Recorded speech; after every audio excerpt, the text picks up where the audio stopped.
En algún lugar de Etiopía, pero podría ser en cualquier otra parte del mundo. Desde hace generaciones, la misma familia de pequeños agricultores trabaja esta tierra usando los mismos métodos. ¿Pero por cuánto tiempo? Dentro de poco una compañía europea, saudí o india, se instalará aquí con sus tractores.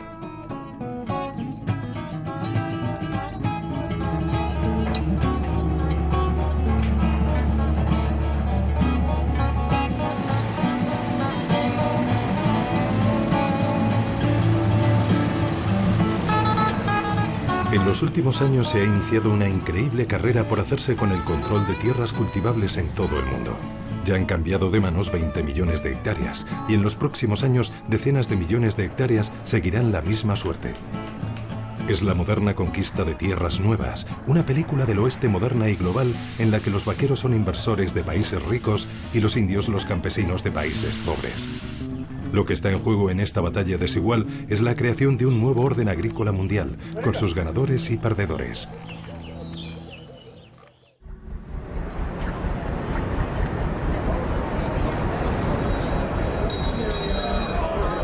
En mayo de 2010, una conferencia sobre inversiones agrícolas reúne en Nueva York por segundo año consecutivo a financieros y especialistas en agricultura globalizada. De un año a otro el número de participantes se ha duplicado. Desde entonces se han celebrado otras conferencias sobre el mismo tema en Londres y Ginebra. La crisis financiera de 2008 ha despertado al mundo de las finanzas, que ha visto en la agricultura un nuevo mercado, mucho más seguro que la especulación bursátil. De ahí la importante afluencia de capital. Bienvenidos y gracias a todos por venir. Permítanme que les diga 2 o 3 cosas sobre ustedes. Según nuestro último recuento, proceden de 23 países distintos. Y las empresas que representan gestionan en total unos activos de 4 billones de dólares. Pero la cifra que de verdad nos impresiona son los 8 millones de hectáreas que gestionan en todo el mundo las personas y las empresas presentes en esta sala. En esta sala está representado todo el espectro de inversores. Y por la tribuna desfilan los pesos pesados del nuevo orden agrícola en construcción. Representantes de fondos de pensiones, de fondos de inversión, los gigantes del agronegocio, que son propietarios de miles de millones de hectáreas, y los líderes mundiales del comercio de cereales que se lanzan a su vez a la agricultura.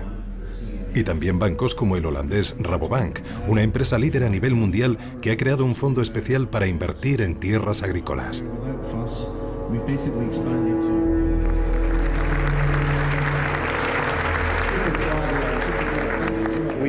Tan solo llevamos 6 meses operativos y ya hemos recaudado alrededor de 200 millones de euros. Ahora estamos buscando en qué tipo de activos invertir. Durante el descanso, los inversores grandes y pequeños hacen sus negocios que abarcan a todos los continentes.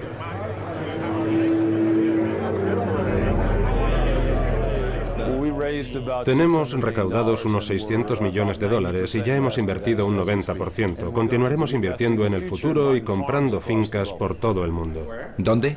En todo el mundo, un poco por cada zona. Brasil, Estados Unidos, Zambia, África, Rusia, Ucrania, Europa Central, Europa del Este y Australia. ¿A qué se debe este repentino interés de los inversores por las tierras cultivables? A que se han dado cuenta de que con este tipo de inversión no corren riesgo de quiebra. La población mundial va a pasar de los 6.500 millones de habitantes actuales a 9.200 millones en el año 2050. Jacques Diouf es el director general de la FAO, la Organización de las Naciones Unidas para la Agricultura y la Alimentación. Eso requerirá un aumento en la producción de alimentos Tenemos que duplicar la producción agrícola de hoy al año 2050 para satisfacer ese crecimiento demográfico y también para solucionar la situación de los 1.000 millones de personas que pasan hambre en la actualidad. Producir más para alimentar al mundo, un negocio rentable para los inversores. ¿De dónde son? De los países ricos del norte, por supuesto, Estados Unidos en primer lugar, muchos países europeos que concentran buena parte del capital y los gigantes del agronegocio. Hay inversores de países asiáticos como Japón y Corea, dos países que no son autosuficientes, pero también de China e India, potencias emergentes con necesidades crecientes y con los medios para cubrirlas. También hay inversores de los países del Golfo que están muy implicados en esta carrera por hacerse con tierras. ¿Dónde invierten? En todo el mundo. Por supuesto en América del Sur y también en destinos más inesperados como Nueva Zelanda, Australia y sobre todo en muchos países asiáticos. También está el continente africano, donde el enorme potencial agrícola de muchos países está subexplotado. Por último, los inversores se interesan cada vez más por países de Europa del Este y Asia Central. Así se dibuja el mapa de la agricultura globalizada. ¿Por qué hemos llegado hasta aquí? A finales de 2007, principios de 2008, una crisis alimentaria sin precedentes sacudió el planeta. El temor a las malas cosechas provocó una importante escasez y disparó los precios de los productos alimenticios básicos. En una treintena de países pobres cuya alimentación depende de la importación de cereales y arroz, el hambre provocó serios disturbios. La crisis era previsible. Algunos expertos habían dado en vano la voz de alarma. Primero fue el crecimiento demográfico, unos 78,5 millones al año. También el nivel de reservas almacenadas. En el caso de los cereales en particular, era el más bajo en 30 años. Además, en los países emergentes, aumentó considerablemente la demanda de alimentos. Hay que tener en cuenta la presión sobre el mercado de materias primas que a principios de la década de 2000 despertaron el interés de los especuladores. La bolsa de Chicago, donde se fijan los precios mundiales, se convirtió en el nuevo Eldorado. La entrada masiva de inversores empujó aún más al sistema hacia la crisis. Entre 2000 y 2007, la cantidad de capital especulativo invertido en productos agrícolas básicos, también llamados materias primas blandas, ha pasado de 5.000 millones de dólares a 175.000 millones. Devlin Kuyek es investigador en GREN, una ONG que defiende a los pequeños agricultores y la biodiversidad. A finales de 2008, un informe de la ONG revela el alcance de la fiebre por hacerse con tierras de cultivo y denuncia los peligros. Tal cantidad de dinero puede tener un importante impacto sobre los precios de los alimentos y generar todo tipo de volatilidad. No olvide que apuestan tanto a largo como a corto plazo, que especulan con el precio de los alimentos y eso influye en los mismos. El mercado de materias primas está fuera de control y la seguridad alimentaria de los países que dependen de las importaciones ya no está garantizada. Los países pobres no fueron los únicos que sufrieron la crisis de 2008. Algunos países ricos como Japón, Corea y los países del Golfo tampoco pudieron rellenar sus despensas. El dinero ya no podía hacer nada. Para ellos, la solución más obvia era ir a países con tierras cultivables y ocuparse ellos mismos de cultivar lo que necesitaran. Empezaron a buscar en distintos lugares: Arabia Saudí, en Etiopía, Corea del Sur, en Madagascar, y hacer planes para invertir en el extranjero, para producir alimentos en otros países y traerse la cosecha a su país. La idea principal era no depender del mercado internacional de productos alimentarios.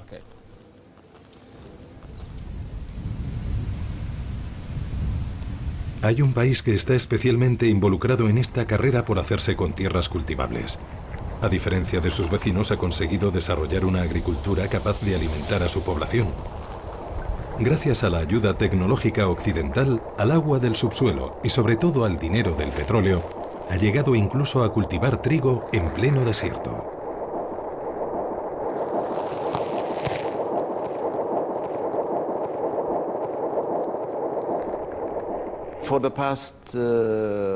Desde hace 40 años, Arabia Saudí ha llevado a cabo una ambiciosa política de desarrollo agrícola. El doctor Fahad bin Abdulrahman Balgunaim es el ministro de Agricultura del Reino de Arabia Saudí. Como resultado de este esfuerzo, hemos llegado incluso al punto de convertirnos en exportadores de trigo, lo que se puede considerar un verdadero éxito en términos de producción. Pero al mismo tiempo, resulta preocupante cuando uno se da cuenta de que estamos agotando nuestros recursos hídricos. El agua del subsuelo de la península arábiga no es renovable, y esta constatación tardía ha llevado al gobierno a exigir la paralización total del cultivo de trigo y forraje para el año 2016. Una medida de emergencia que, unida a la crisis de 2008, no ha hecho más que avivar aún más la preocupación del país por garantizar su seguridad alimentaria. Sobre todo, teniendo en cuenta la previsión de que para el año 2050 la población del país se habrá duplicado. Demasiadas bocas que alimentar en un contexto cada vez más incierto. Era necesario reaccionar, y fue el propio rey quien en 2009 tomó el control de la situación. El rey Abdullah, que Dios lo proteja, tomó la iniciativa diciendo: es cierto que las condiciones en nuestro país no nos permiten producir trigo de manera sostenible. No podemos hacerlo, no sería sostenible, y tenemos que detenerlo. Pero si reducimos la producción en Arabia Saudí, debemos trasladarla a otra parte. El rey encomendó la tarea de invertir en el extranjero al sector privado. Para animar a los empresarios saudíes, el gobierno prometió préstamos, instalaciones y beneficios fiscales. Asimismo, destinó 800 millones de dólares para la inversión directa en los futuros proyectos. Aunque es difícil saber qué preparan los empresarios saudíes. Se trata de un tema políticamente sensible. Algunos, sin embargo, están dispuestos a hablar. Usama Al-Kurdi es el director general de Agroinvest, una compañía que fundó a finales de 2009. Nuestros planes son invertir inicialmente 250 millones de dólares en el extranjero, pero no olvide que una vez recuperada la inversión, podríamos llegar a invertir hasta 1.000 millones de dólares. Tenemos inversores que van a África, otros a América del Sur, a América del Norte, a Europa, a Australia, a Asia. También están buscando tierras en Filipinas, Vietnam y Camboya, e incluso van hasta Argentina, Uruguay, Brasil. Buscan tierras, agua y gobiernos favorables que quieran conseguir esas inversiones.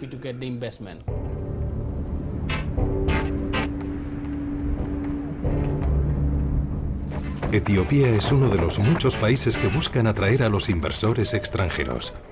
También es uno de los más pobres del mundo. En noviembre de 2009 se celebró en el Parque de Exposiciones de la capital, Addis Abeba, una cumbre muy distinta a las demás.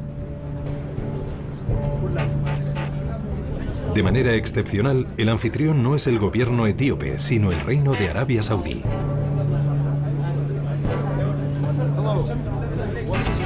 El maestro de ceremonias, el jeque Al-Hamoudi, es uno de los hombres más ricos del mundo. Empresario saudí de madre etíope, tiene numerosos intereses económicos en el país. Queremos crear nuevas formas de hacer negocios juntos entre Oriente Medio, especialmente Arabia Saudí, y los países de África Oriental. Nada menos que 4 ministros del rey Abdullah han viajado hasta allí para recibir en su propia capital al primer ministro etíope, Meles Zenawi.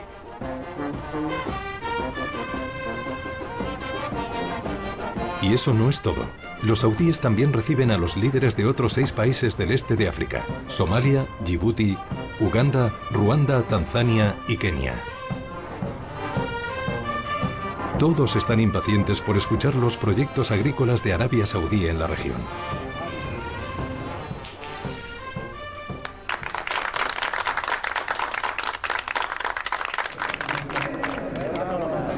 El ministro saudí de Agricultura es quien marca el rumbo. Bismillah walhamdulillah wa salatu wa salamu ala Muhammad ibn Abdullah.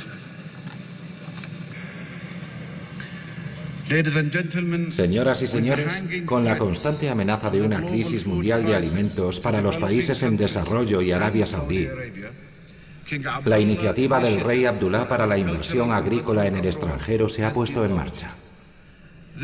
La iniciativa tiene dos objetivos inseparables: garantizar el suministro de alimentos a Arabia Saudí y, al mismo tiempo, contribuir al desarrollo y la prosperidad de los países anfitriones. Los requisitos para los países que deseen beneficiarse de nuestra inversión son la creación de un entorno favorable a nuestros inversores, que les permita llevar a cabo sus proyectos de forma rentable y con un riesgo mínimo. El Estado saudí prepara el terreno para sus inversores y exige beneficios fiscales y arancelarios. A cambio, promete infraestructuras, tecnología y puestos de trabajo. Los empresarios saudíes ya han firmado algunos contratos en Etiopía, Sudán y Filipinas, entre otros. Pero avanzan con cautela, mientras que tanto en Etiopía como en otros países, otros inversores les llevan una importante ventaja.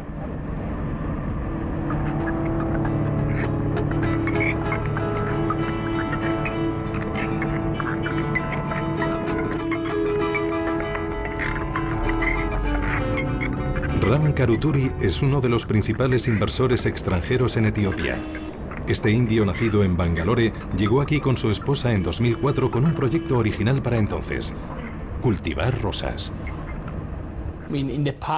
Antes, en los años 50 y 60, eran las grandes multinacionales europeas y norteamericanas las que monopolizaban los recursos de los países africanos pobres. Era un dominio norte-sur, ahora es sur-sur. Son Arabia Saudí o la India quienes invierten en Etiopía, Argentina o Brasil. Es algo totalmente nuevo.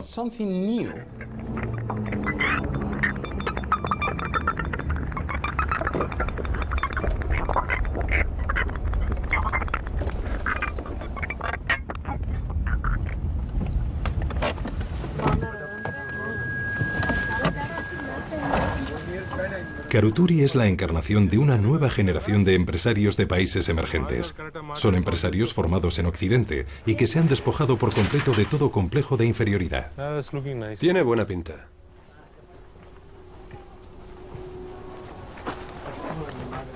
El día de San Valentín de 1995 no pude encontrar rosas para regalarle a mi mujer, así que decidí montar una pequeña explotación en Bangalore. Con el tiempo se convirtió en una gran empresa, todo gracias a ella. En unos pocos años, Karuturi logró levantar un imperio de rosas. Después de construir una primera explotación en Etiopía en 2004, compró otra en Kenia, antes de comenzar la construcción de esta, que pronto le convertirá en el mayor productor de rosas del mundo. Hay que hacer mejor las cosas. Ahí está la diferencia. Esta será la finca de cultivo de rosas más grande del mundo. Estamos construyendo 188 hectáreas de invernaderos, donde daremos trabajo a 6.500 personas, y cuando rinda a plena capacidad produciremos 1,5 millones de rosas al día.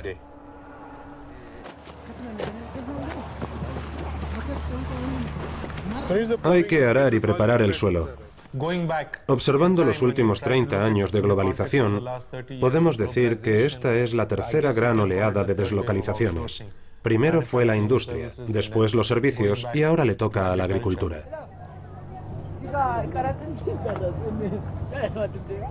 Las excavadoras las traemos de Corea, los invernaderos de Ecuador, el sistema de riego proviene de Israel, los motores de Alemania, las plantas de la India, el plástico de China, el capital es indio y las flores irán a Europa. No creo que se pueda hacer nada mucho más global.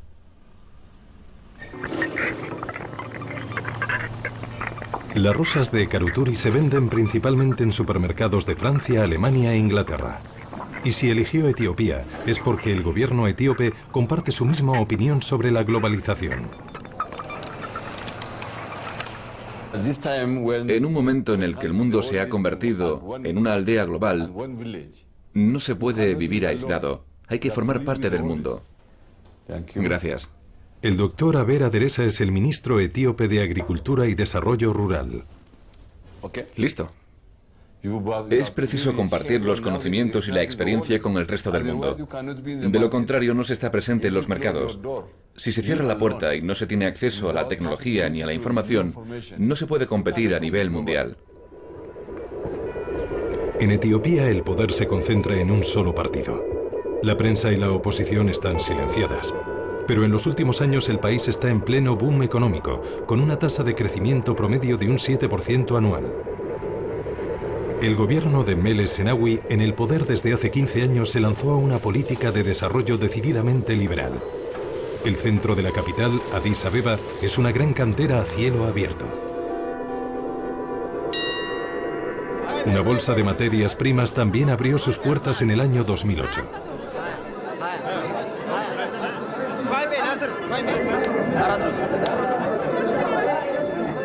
En los últimos años, los inversores extranjeros han desembarcado en masa porque el Estado ha hecho todo lo posible para atraerlos. Los recién llegados pueden crear una sociedad en 4 horas, importar su propia maquinaria sin pagar aranceles y beneficiarse de exenciones fiscales durante un periodo que va de 2 a 7 años para facilitar su instalación. Etiopía está mejorando, está creciendo.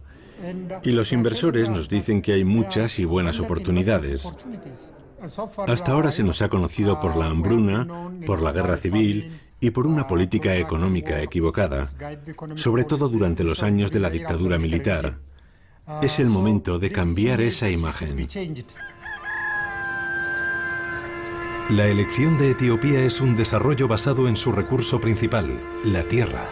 El 80% de la población del país se dedica a la agricultura, pero solo se trabaja un 20% de la tierra cultivable. La mayor parte de las tierras se utilizan como pastos. El gobierno quiere explotar este potencial, algo que es mucho más fácil siendo como es el propietario de todas las tierras. Un legado de la dictadura socialista que gobernó el país en los 70 y 80 del siglo XX. ¿Por qué atraemos a los inversores extranjeros? Porque ellos tienen los recursos, es decir, el capital, los conocimientos, la tecnología y la experiencia. Si ellos aportan estos 4 elementos esenciales al desarrollo agrícola, nosotros podemos cambiar nuestra agricultura en poco tiempo.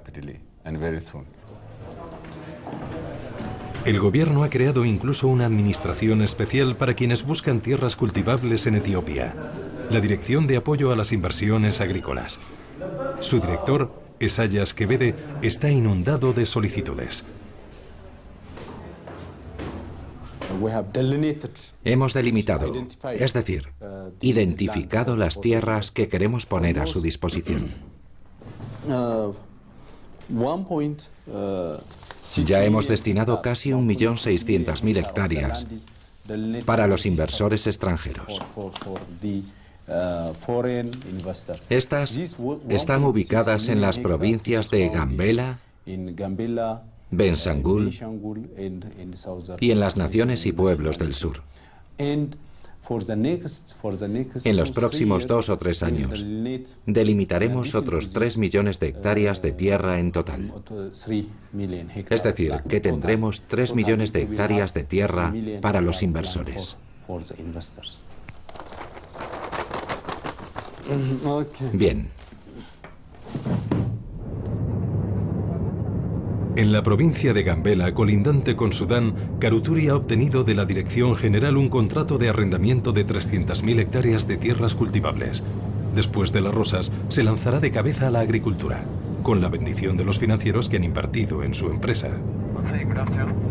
Buenas tardes. Nos estamos aproximando al aeropuerto de Gambela. Gracias. El Estado etíope ha concedido a Karuturi la que probablemente sea en la actualidad la explotación agrícola más grande del mundo. Una única finca con una superficie de más de 78 kilómetros de largo y unos 40 kilómetros de ancho. De momento no es más que una vastísima extensión de tierra virgen en una región remota y escasamente poblada. Pero Karuturi está convencido de que de aquí a unos años producirá muchos millones de toneladas de arroz, maíz, azúcar o aceite de palma. No creo que haya una tierra tan buena como esta en la India. Es tierra negra, ¿no? Sí. Cuando andas por encima es como una esponja. Harás el granero de Etiopía. Querrás decir el granero del mundo. Despacio, despacio. ¿Y qué vas a plantar en este campo? ¿Palma para aceite? No, no, arroz, basmati. ¿En serio? ¿Y qué nombre le pondrás? ¿Karumati? No, se llamará basmati y se venderá como arroz basmati. Sé que provocaré un escándalo, pero a veces los escándalos están bien. ¿En serio vas a venderlo como arroz basmati? Por supuesto que sí. Nosotros, los indios, somos los reyes de las falsificaciones. Lo venderé con el mismo nombre que el original. El comercio mundial de arroz es de aproximadamente unos 25 millones de toneladas. En estas 300.000 hectáreas de tierra se pueden producir 3 millones de toneladas, lo que representa un poco más del 10% del mercado mundial del arroz. Así se puede ser un actor importante. ¿Pero solo vas a cultivar arroz? Lo que quiero decir es que si se quiere, se puede hacer. Todos los comerciantes de arroz del mundo estarán pendientes de nosotros porque un tipo perdido en lo más profundo de Etiopía, con una capacidad productiva de 3 millones de toneladas de arroz, puede hundir o levantar el mercado.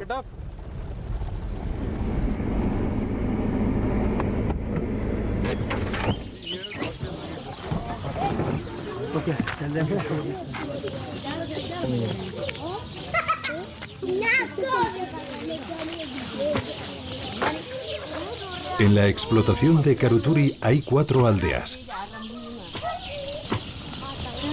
Hasta hace poco, sus habitantes nunca habían visto un extranjero.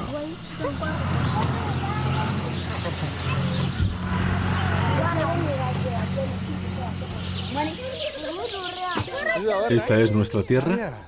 Por supuesto. Todo esto es nuestra tierra. El río no está lejos. ¿Y eso también es nuestro? Sí, ya te lo he dicho. Todo lo que ves es nuestro. Eso es el semillero. Van muy deprisa, esto no está bien. Hay que tratar de mantener una cierta calidad. En total tenemos 5 millones de plantas de palma de aceite. Ahora estamos en proceso de traerlas hasta aquí, lo que esperamos que nos lleve otros 2 meses. Nos hará falta un semillero que sea 10 veces esto. Desde aquí tiene una vista maravillosa.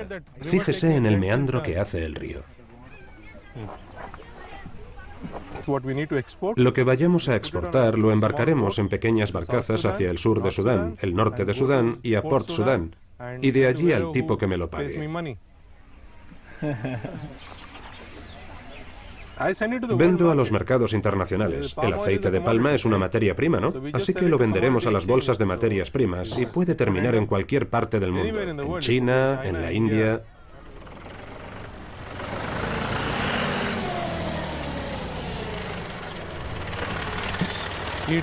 Déjame a mí. Esto es el acelerador. ¿Ese es el embrague? Sí. ¿Y el freno? Esto es el freno y esto las marchas. Pero no se complique la vida, vaya todo el rato con la misma marcha.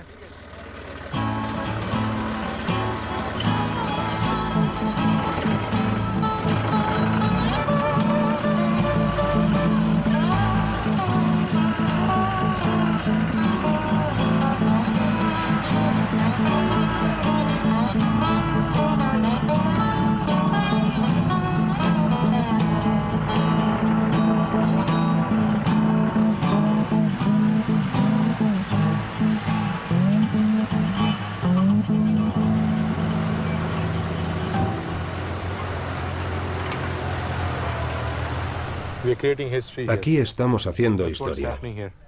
Es una tierra que nunca se ha trabajado desde que Dios la creó. Es un territorio virgen. Es oro verde, ya sabe a qué me refiero. Es oro verde.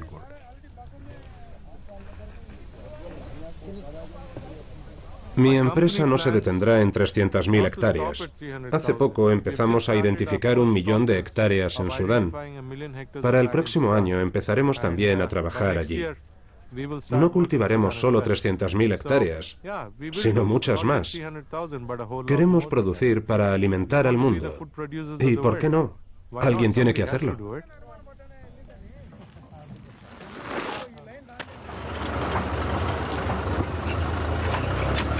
Producir para alimentar al mundo. Pero, ¿cómo? ¿Y a qué precio? En esta otra finca que el Estado ha alquilado a Karuturi, los tractores se afanan en convertir esta llanura de 11.000 hectáreas en una gigantesca explotación agrícola. Y los campesinos de las aldeas circundantes están un poco perdidos, ahora que los arados han destruido los caminos.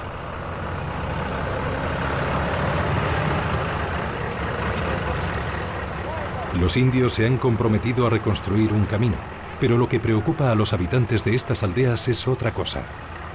En esta tierra, aquellos que no pueden darse el lujo de alquilar un terreno a las autoridades locales cultivan desde siempre sin derecho ni arriendo pequeñas parcelas para alimentar a sus familias.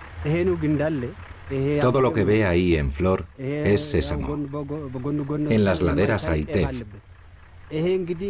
Después de esta temporada, una vez que se haya cosechado todo, tendrán que dejar las tierras. Como suele suceder en África, ninguna tierra está totalmente desocupada. Sin embargo, el gobierno etíope ha actuado como si la llanura de Bako estuviera desierta. Nadie nos dijo nada. Ellos vinieron aquí directamente, sin avisar, sin decirnos nada. Se han adueñado de la tierra por la fuerza y el gobierno ni siquiera se ha molestado en pedir nuestra opinión. Se ha hecho así y ya está. Desde la llegada de los indios, los conflictos con la población local son numerosos.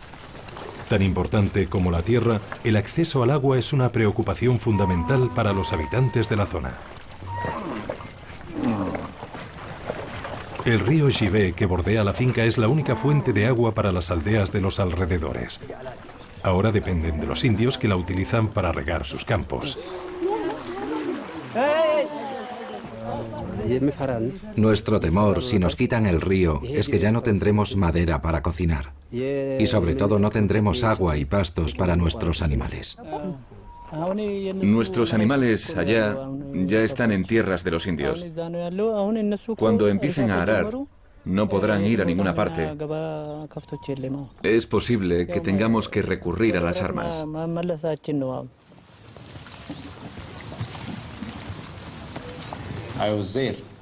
He ido a Bako por lo menos 2 o 3 veces y puedo asegurarles que Karuturi cultiva en la región sin problemas y sin conflictos. Por si la gente estaba descontenta, hemos creado un departamento de reclamaciones con las autoridades locales y hasta ahora no ha habido ninguna queja.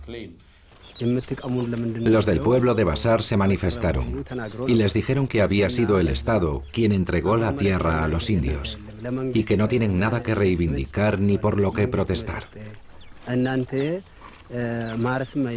Incluso han metido a gente en la cárcel por culpa de esto. Nosotros también tenemos miedo. Miedo de que si protestamos a las autoridades nos metan en la cárcel. Mi sensación es que a partir de ahora ya no tengo tierra. Me la han quitado.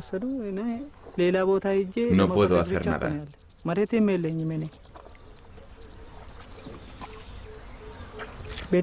En mi familia somos 11 personas. Los voy a dejar. Me voy a marchar. Porque de todos modos, no nos podemos quejar al Estado. Los indios nos dicen, ha sido vuestro gobierno el que nos ha dado las tierras. ¿Por qué venís a quejaros a nosotros? Id a quejaros a ellos. No puedo decir otra cosa.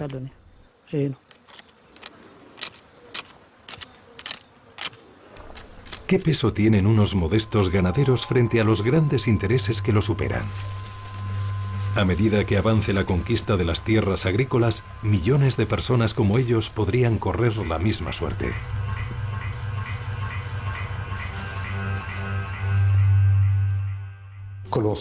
Da igual que seas africano o asiático. o de América Latina, nadie quiere que le digan, sal de tus tierras que son para otra persona. Pero es preciso tener muy en cuenta los riesgos de favorecer un intercambio desigual, un pacto colonial. Los riesgos son muy importantes, ya que hemos visto casos de reacción popular e incluso la caída de un gobierno. Un gobierno que cayó fue el de Madagascar en marzo de 2009. Poco antes la población se había enterado de que la multinacional surcoreana Daewoo había firmado con total discreción un acuerdo con el presidente Ravalomanana. Era un acuerdo que le permitía explotar 1.300.000 hectáreas de tierra, el equivalente a la mitad de las tierras cultivables del país. Javier Blas, periodista del Financial Times londinense y especialista en materias primas, fue quien lo hizo público. Empezamos a investigar qué era lo que había detrás del acuerdo y nos quedamos boquiabiertos al descubrir que Madagascar iba a arrendar tierras durante 99 años, es decir, un siglo, solo con la promesa de creación de puestos de trabajo e infraestructuras, sin ningún pago, ningún impuesto, ningún depósito, ningún royalty. En un contexto de descontento popular alimentado por otros escándalos, la revelación de este contrato prendió como la pólvora y una parte de la población liderada por la oposición se sublevó.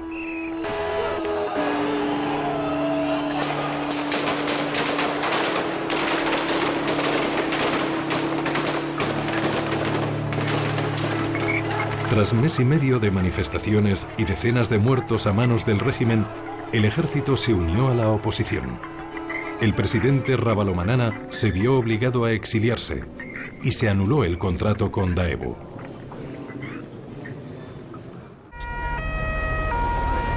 ¿Cómo hacer para que los contratos de las tierras cultivables no beneficien únicamente a los inversores? En noviembre de 2009, los gobiernos de todo el mundo se reúnen en la sede de la FAO para la Cumbre Mundial sobre la Seguridad Alimentaria, un acontecimiento financiado en su totalidad por Arabia Saudí. La cumbre, que espera recaudar fondos para financiar la agricultura y la lucha contra el hambre que afecta a millones de personas en todo el mundo, tendrá resultados modestos. A excepción de Silvio Berlusconi, el presidente italiano, ningún líder del G8 se ha desplazado hasta aquí. Pero tras la cobertura mediática del caso Daewoo en Madagascar, el tema de las tierras agrícolas está en el centro del debate. La inversión en tierras agrícolas crea un gran problema para los responsables de desarrollo de las Naciones Unidas. Llevan 30 años suplicando que se invierta en la agricultura, y eso es lo que está sucediendo hoy. Solo que no es el tipo de inversión que quieren. Al otro lado de la calle, delante de la sede de la FAO, las organizaciones de defensa de los pequeños campesinos intentan, como buenamente pueden, presionar a los congresistas. Una frase se repite de boca en boca y describe con razón o sin ella lo que está ocurriendo. Apropiación de tierras. La mayoría de sus promotores ha presentado la apropiación de tierras como la solución a la crisis alimentaria, como la manera de garantizar la seguridad alimentaria. Pero creo que esta no es la solución a la crisis alimentaria y no hará más que empeorar la situación. Soy representante de Monsanto, de las multinacionales. En todos los casos practican la agricultura industrial destinada a la exportación. Utilizan muchos organismos modificados genéticamente, energías fósiles, fertilizantes y maquinaria. Y es precisamente este tipo de agricultura la causa de la crisis alimentaria.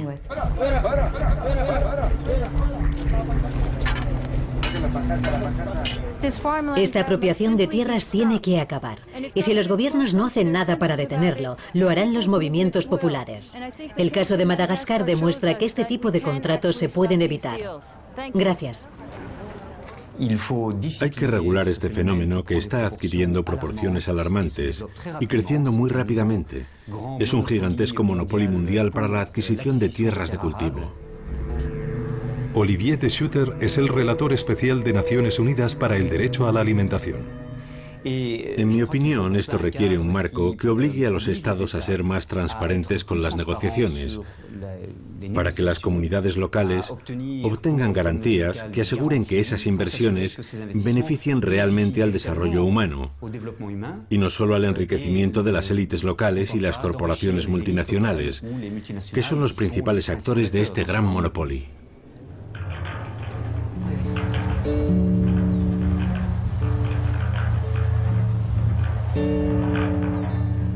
Desde hace 2 años se viene debatiendo el establecimiento de un código de conducta para los inversores, pero este código todavía no ha visto la luz.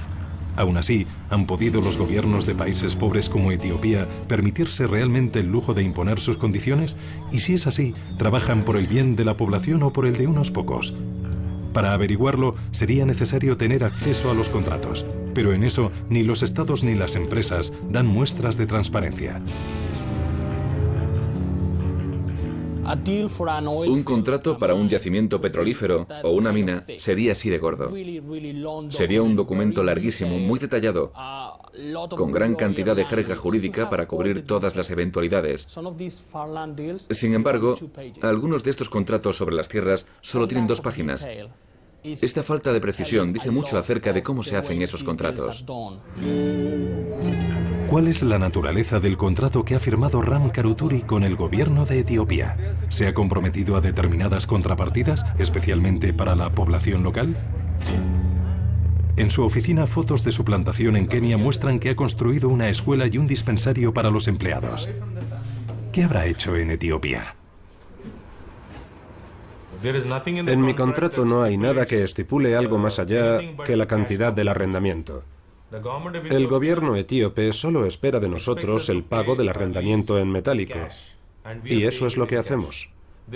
No hay ningún quid pro quo que deje lugar a ambigüedades o abusos.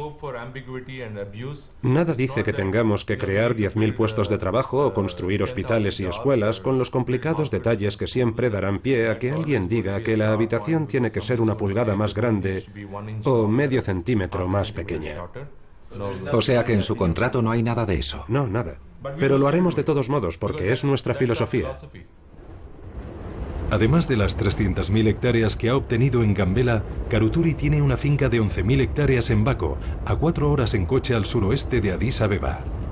Por esta extensa y fértil llanura, el gobierno le concedió un contrato de arrendamiento de 2 periodos de 40 años, de sobra para amortizar la inversión y obtener jugosos beneficios, sobre todo porque el alquiler es simbólico, $10 por hectárea y por año, con los primeros 6 años gratis. Asegúrese de que se utiliza el equipamiento en toda su capacidad. Sí, allí están las excavadoras. Pero, ¿por qué no están trabajando en el sistema de riego?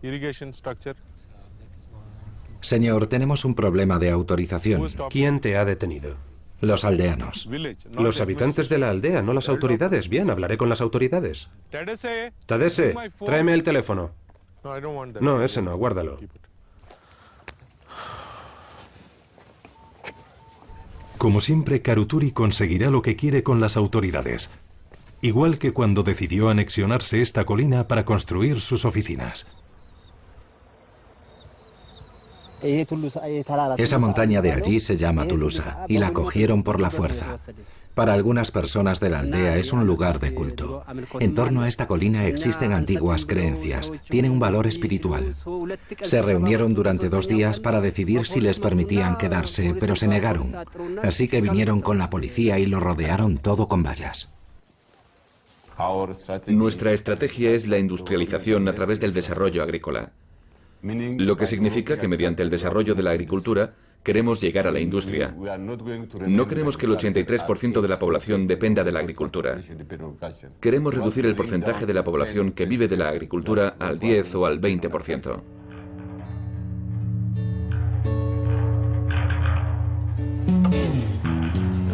La industrialización y la urbanización como modelo de desarrollo no resulta muy original. ¿Pero es esta la solución para sacar de la pobreza a Etiopía, un país donde toda la población pasa hambre? En 2009, el Programa Mundial de Alimentos proporcionó asistencia a 13 millones de etíopes, mientras que el país cuenta con tierras más que suficientes para alimentar a su población. El hambre se deja sentir incluso en Bako, a las puertas de la explotación de Karuturi. La mayor parte de los agricultores no tiene los medios para arrendar al gobierno local las tierras que les permita alimentar a sus familias. Algunos cultivan terrenos ilegalmente en la llanura que se asignó a los indios. El señor Okuma tiene arrendada una pequeña parcela, pero con 9 hijos no alcanza a alimentar a toda la familia. Aquí todas las familias reciben ayuda alimentaria, excepto los más ricos. Es para los pobres como yo, como nosotros. Nos beneficiamos unas 200 personas.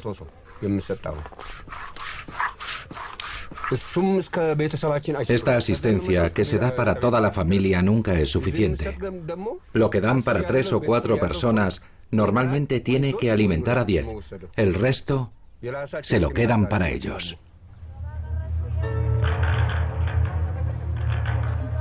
¿Permitirá la masiva afluencia de inversores solucionar el hambre en Etiopía? ¿Sus métodos de producción, el aumento de la productividad y las cosechas servirán para alimentar a la población? En eso también la opinión del gobierno etíope es diferente. Queremos que los inversores extranjeros se concentren en las materias primas para la exportación. La clave es el desarrollo basado en la economía de mercado.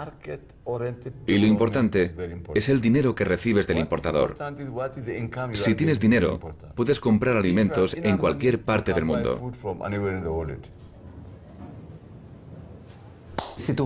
En el fondo se trata de una historia que no es nueva y que se está reescribiendo en la actualidad, pero el escenario lo conocemos, lo hemos conocido desde el final de la época colonial. Sobre todo los países africanos permanecen en un sistema orientado a producir para exportar y cuya alimentación depende cada vez más de los mercados internacionales. Así pues, creo que es un argumento válido siempre y cuando se pueda predecir la evolución de los precios de los alimentos y que no aumenten de manera brusca. Pero este es precisamente el escenario, junto con el cambio climático, que puede resultar más difícil de verificar.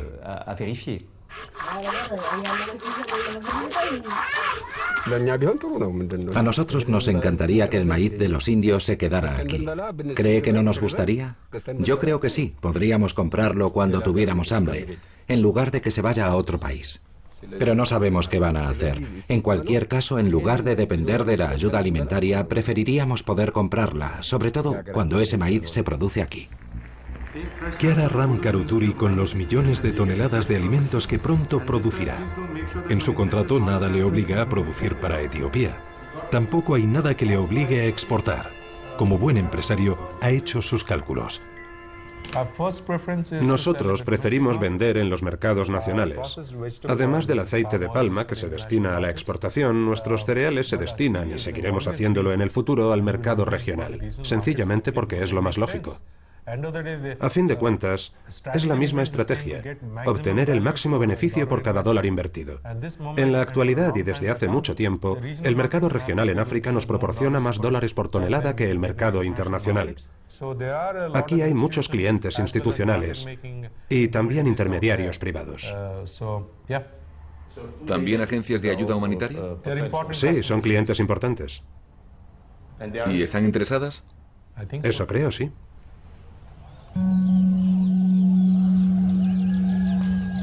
Con el repentino interés de los inversores privados por las tierras agrícolas, un modelo único de desarrollo se está extendiendo en todo el mundo. El de una agricultura basada en la concentración de la tierra en unas pocas manos con una lógica industrial. El de un nuevo orden agrícola liderado por los nuevos actores, más fuertes, más ambiciosos, más motivados.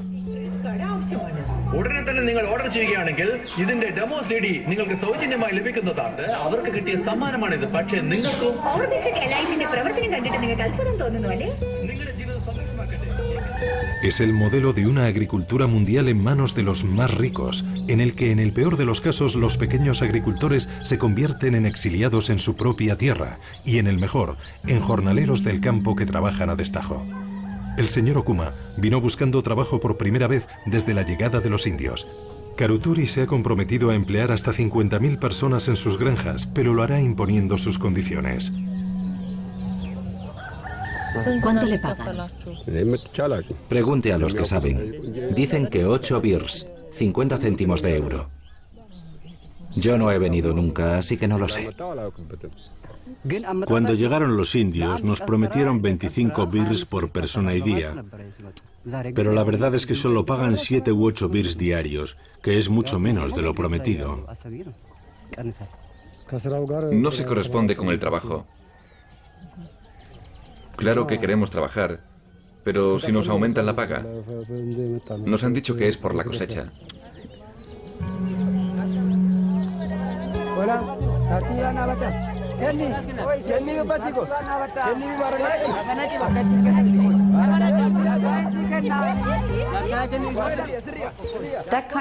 Para nosotros este tipo de modelo agrícola y de alimentación es muy peligroso. Está totalmente estandarizado a nivel cultural, es monótono y aburrido, y está controlado a distancia por grandes empresas. Es preciso descentralizar el poder, descentralizar nuestra forma de enfocar el desarrollo y permitir que la gente participe para que las comunidades puedan prosperar y mantener el control de sus recursos. Es la primera vez que recogemos la cosecha en esta finca. Hoy es el primer día de la primera cosecha. ¿Qué esperan? Adelante, empiecen. Hoy en día las necesidades alimentarias del planeta están garantizadas principalmente por pequeños agricultores de todo el mundo. No son las multinacionales las que garantizan la seguridad alimentaria mundial. Creo que eso es un hecho que se debe tener en cuenta. Tú, por aquí. Y tú, ahí. Cámara, diles que se mantengan en línea. Hay que dar prioridad a la pequeña agricultura familiar porque, en primer lugar, es en el campo donde hay pobreza y la clave es no solo producir más, sino también aumentar los ingresos de los pequeños agricultores. De los 1.000 millones de personas hambrientas, más de la mitad son campesinos que hasta ahora no han recibido la atención necesaria de los poderes públicos. Tiene una pinta deliciosa.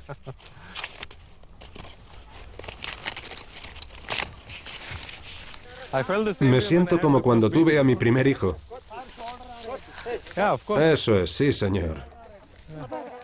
El trabajo del amor. Hay que plantearse el tema de la alimentación de otra manera. Estamos entrando en un periodo en el que la cuestión del acceso a los alimentos es más urgente y difícil que nunca. Y tenemos que recapacitar sobre ello. Es hora de escuchar a las organizaciones de agricultores, ganaderos, pescadores, que desde hace décadas, por no decir generaciones, gritan que necesitan ayuda y que pueden alimentar al mundo, pero necesitan ayuda.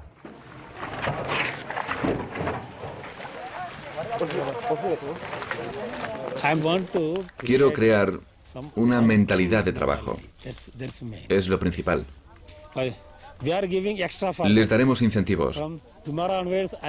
A partir de mañana, adjudicaremos un primer, segundo y tercer premio para los que recojan más.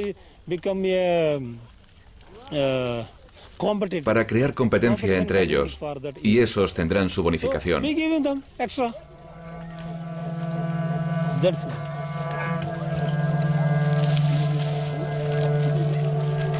Según la FAO, se necesitan 30.000 millones de dólares anuales de ayuda al desarrollo para permitir a los pequeños agricultores de los países pobres modernizar su agricultura y erradicar el hambre, de la que son las primeras víctimas. Pero los países ricos no quieren pagar. 30.000 millones de dólares es el equivalente al 2,5% del presupuesto mundial de armamento. Y es lo que ya han gastado los inversores privados para controlar 20 millones de hectáreas de tierras agrícolas en todo el mundo y poner los cimientos del nuevo orden agrícola mundial.